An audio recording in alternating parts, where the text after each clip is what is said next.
നമ്മളിന്ന് കാണാൻ പോകുന്നത് 1984 model original Palakkad registration mark 4 ambassador ആണ്. അപ്പോൾ നമുക്ക് വീഡിയോയിലേക്ക് പോകാം. അതിന് മുമ്പ് ആദ്യമായിട്ടാണ് നിങ്ങൾ ഈ ചാനൽ കാണുന്നതെങ്കിൽ ചാനൽ സബ്സ്ക്രൈബ് ചെയ്യുക, ബെല്ലൈക്കൺ എനേബിൾ ചെയ്യുക. കാരണം ഒരുപാട് വീഡിയോകൾ നിങ്ങളെ കാത്തിരിക്കുന്നുണ്ട്. നല്ല കാറ്റാണ്.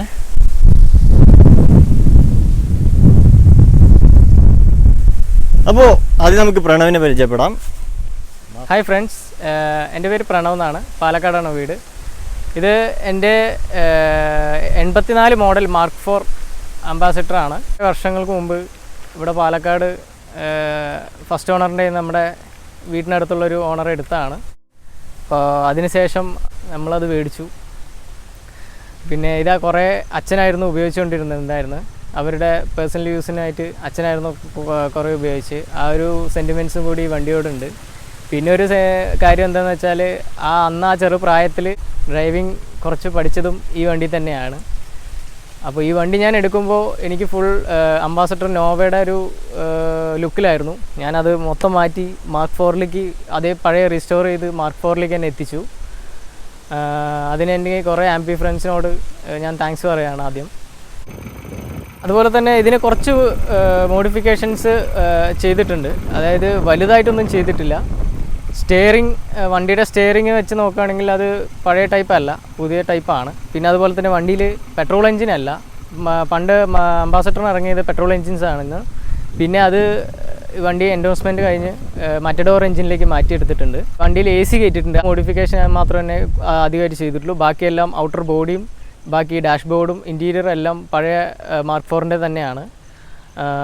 ഗിയർ സിസ്റ്റം വന്നിട്ട് ഇപ്പോഴും ഉപയോഗിച്ചുകൊണ്ടിരിക്കുന്നത് കോളം ഗിയർ തന്നെയാണ്. വലിയ കുഴപ്പങ്ങളൊന്നുമില്ല, നല്ല സ്മൂത്തായിട്ട് തന്നെ ഉപയോഗിച്ചുകൊണ്ടിരിക്കുന്നത്.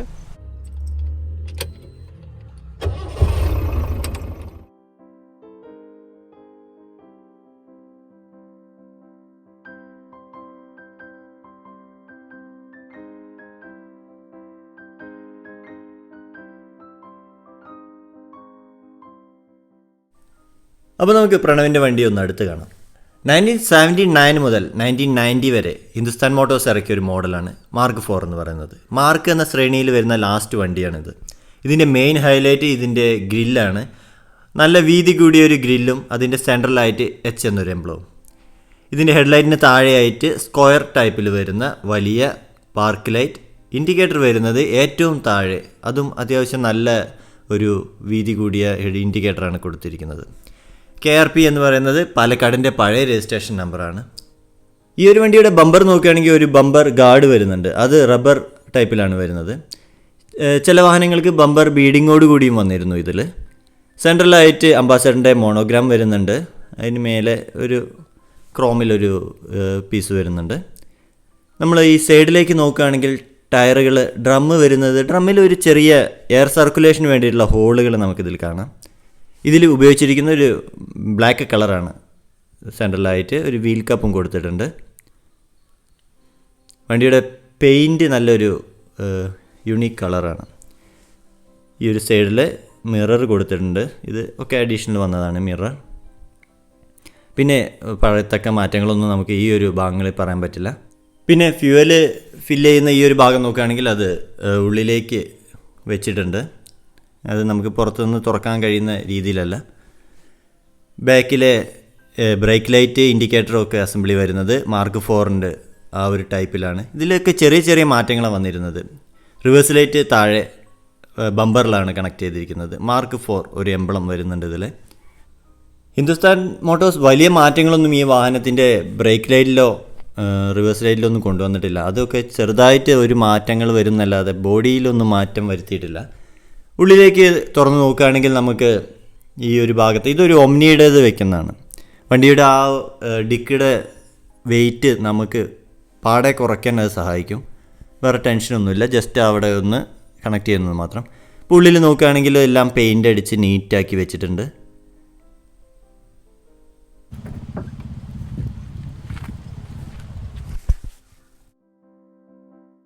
പിന്നെ ബാക്കിലൊരു സിമ്പിൾ ബീഡിങ് വരുന്നുണ്ട് ഗ്ലാസ്സിന്.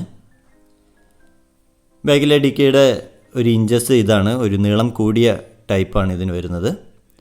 ഈ ബ്രേക്ക് ലൈറ്റിന് മുകളിലായിട്ട് ഒരു മെറ്റലിൻ്റെ പീസ് ഉണ്ടാവും എന്നാണ് എൻ്റെ ഒരു അറിവ്. നിങ്ങൾക്ക് കാണുന്നവർക്ക് എനിക്കറിയാം നിങ്ങൾക്ക് എന്നേക്കാൾ കൂടുതൽ എക്സ്പീരിയൻസ് ഉണ്ടാവും.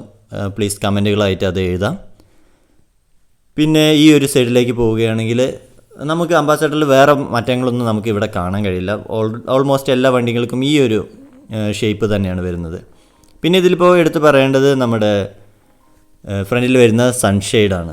ആ ഒരു പുതിയ മോഡലിനും പഴയ മോഡലിനും ചെറിയ മാറ്റങ്ങളാണ് ഇതിൽ വന്നിരിക്കുന്നത്.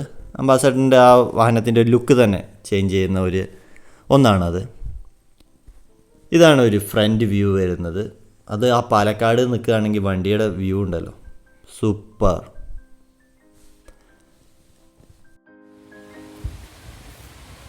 വണ്ടിയുടെ ബോണ്ട് തുറക്കാം. ലെഫ്റ്റ് സൈഡിലായിട്ട് ഇതാണ് വരുന്നത്.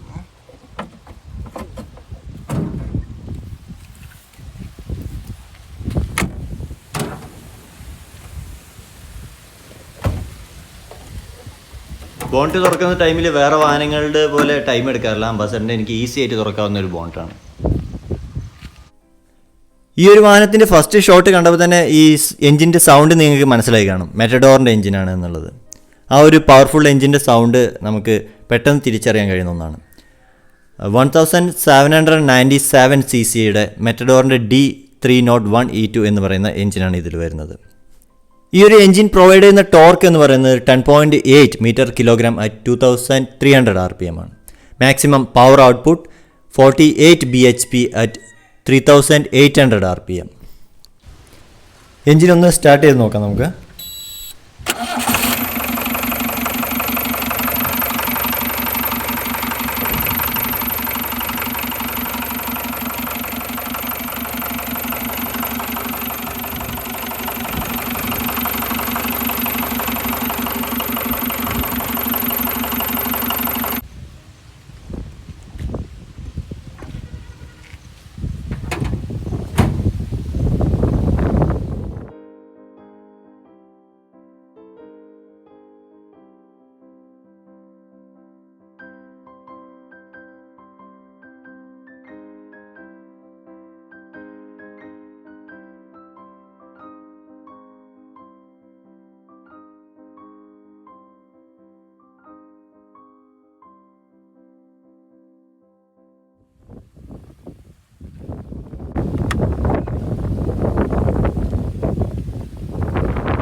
മുന്നേയുള്ള വാഹനങ്ങളിൽ ഉള്ള പോലെ തന്നെ മാർക്ക് 4ൻ്റെ സെൻട്രലായിട്ട് തന്നെയാണ് മീറ്ററിൻ്റെ കൺസോളും കൊടുത്തിരിക്കുന്നത്.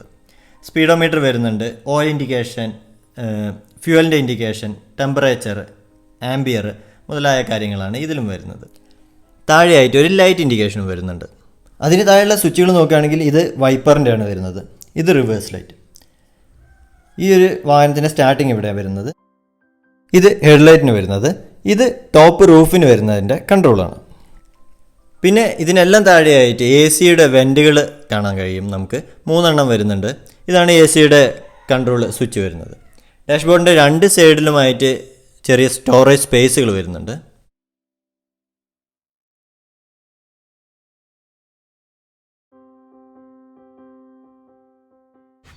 നമുക്ക് വണ്ടിയുടെ ഗിയറിൻ്റെ പൊസിഷൻസ് നോക്കാം. ഇതാണ് ന്യൂട്രൽ വരുന്നത്.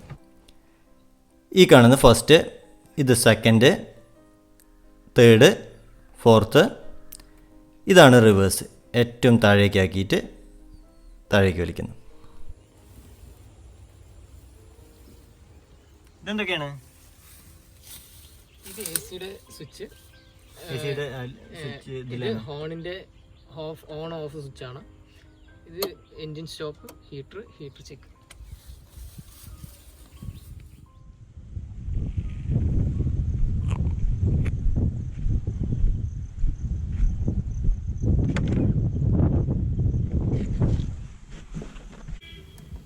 നമുക്കേതായാലും ഈ വണ്ടിയുമായിട്ട് ഒന്ന് പോയി നോക്കാം.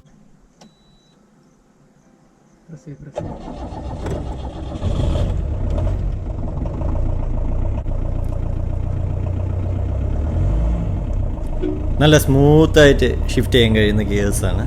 എനിക്ക് ആകെ ഒരു പ്രോബ്ലം ഈ ഒരു ഗിയറിൽ വരുന്നത് റിവേഴ്സ് ഇടുന്ന ടൈമിൽ മാത്രമാണ്. കാരണം കാലിലേക്ക് ചേർന്ന് നിൽക്കുന്ന ഒരു പൊസിഷനാണ് ഗിയറിൻ്റെ റിവേഴ്സ് വരുന്നത്. ബാക്കിയെല്ലാം നല്ല സ്മൂത്തായിട്ട് തന്നെ ഹാൻഡിൽ ചെയ്യാം നമുക്കത്.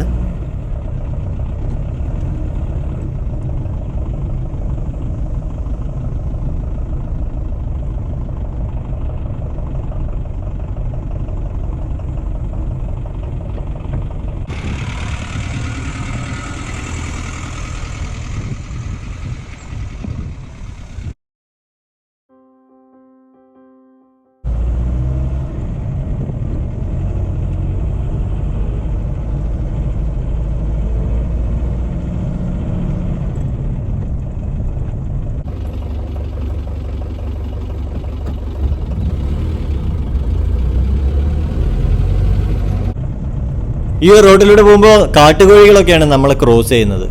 ഈ ഒരു ക്യാമറയിൽ നിങ്ങൾക്ക് അത് കാണിക്കാൻ കഴിയില്ല. ഏതായാലും പാലക്കാട് റോഡിലൂടെയുള്ള ഒരു യാത്ര എന്ന് പറഞ്ഞാൽ അതൊരു ഫീലാണ്.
അപ്പോൾ നമ്മൾ വണ്ടിയിൽ കോയമ്പത്തൂർ പാലക്കാട് ഹൈവേയിലൂടെ ഇങ്ങനെ പോയിക്കൊണ്ടിരിക്കുകയാണ്.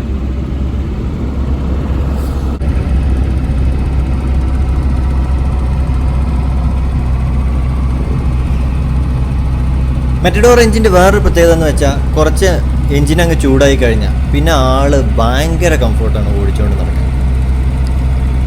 ഇപ്പോൾ ആ ഒരു ഹൈവേയിലൂടെ നമ്മളൊരു മിനിമം സ്പീഡിൽ ഇങ്ങനെ പോയിക്കൊണ്ടിരിക്കുകയാണ്.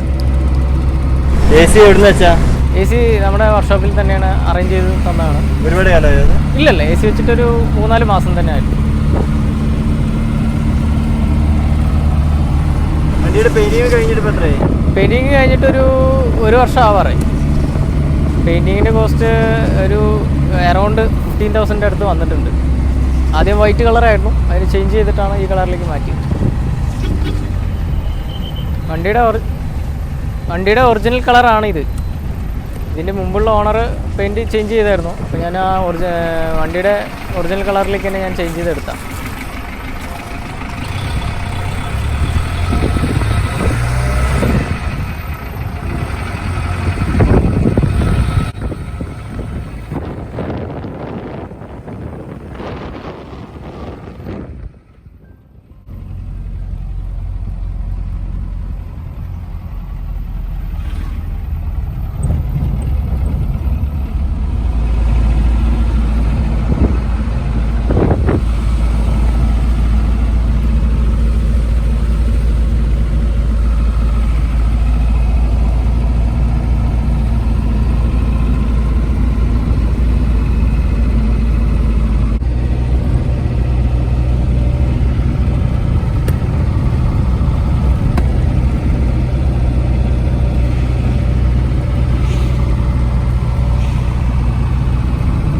വണ്ടിയുടെ വർക്ക് ചെയ്യുന്ന കാര്യങ്ങളൂടെ പറഞ്ഞിട്ട് നമുക്ക് ഈ വീഡിയോ സ്റ്റോപ്പ് ചെയ്യാം.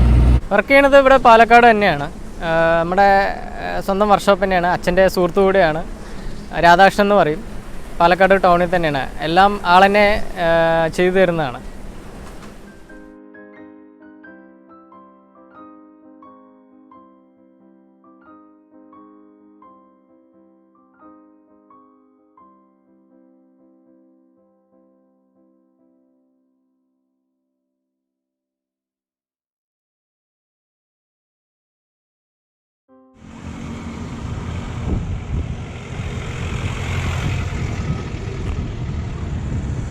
അപ്പോൾ നമ്മുടെ പ്രണവിനോടും വണ്ടിയോടും പാലക്കാട് നിന്ന് ബൈ പറയേണ്ട സമയമായി. അപ്പോൾ നിങ്ങളുടെ അഭിപ്രായങ്ങൾ കമൻറ്റിൽ രേഖപ്പെടുത്തണം. വീണ്ടും വേറൊരു വീഡിയോയിൽ കാണാം. ബൈ.